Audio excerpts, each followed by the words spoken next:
Повторно пандемијата беше виновник, но кога набргу производството се рестартираше, автокомпаниите започнаа да се жалат дека немаа доволно компоненти, пред се чипови.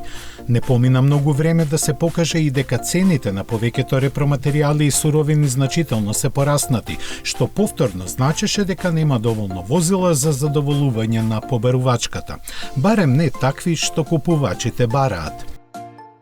Во една ваква хаотична и непредвидлива ситуација се беше препуштено на снаодливоста на менаџерите на големите производители на возила, а тие го оправдаа секој долар потрошен за нивно образование и се снајдоа на начин кој после подвлекувањето на цртата на нивните компании им донесе огромен пораст на профитите. Ги распределија ресурсите на она што најмногу им носече профит, би рекле намерно ограничувајќи ги испораките на популарните модели за да можат што повеќе да ги поскапат. Затоа и за некои автомобили роковите за испорака се искачија на година, две или повеќе. За цените да не зборуваме. Резултатот го видовме кога започнаа да пристигнуваат годишните финансиски извештаи за работењето. Сумирано групно, оваа стратегија на 16 најголеми светски производители на автомобили им донесе огромна заработувачка поголема за дури 168% во однос на претходната година. Или во милиарди изразено, од 50 таа се искачи на 134 милиарди евра во услови кога продажбата им порасна за само 1,2%. Трендот кој продолжи и годинава доста вешто го искористија и дилерите кои повеќекратно ја зголемија својата добивка и покрај значително помалиот промет. Тие најпрво го исфрлија зборот попуст од својот вокабулар за потоа да започнат да ги цидаат цените каде и колку можат.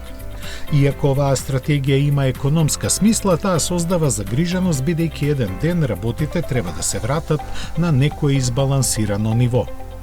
Но дотогаш јасно е дека целата цена ќе ја плаќаат купувачите кои во неможност да дојдат до нов автомобил затоа што го нема или е прескап, се свртеа кон половните возила. Секако, и нивните цени пораснаа. Извештаите се разликуваат од пазар до пазар и од месец до месец, но ако кажеме дека сега се е поскапо за 30%, нема да сгрешиме. Оние пак што не можат да си дозволат ниту половен автомобил, започнаа да го поправаат она што го возат. Колку ги има такви, најдобро зборува податокот од Америка, кој кажува дека ако во 2020 година на отпад биле однесени 15 милиони возила, нивната бројка лани едва стигна до 11 милиони. Што понатаму? Освен трпение, ништо друго не може да се препорача. На сите им е јасно дека ова е краткорочна стратегија која не може да опстане довека, но исто така и дека цените на возилата никогаш нема да се вратат на ниво на кое беа.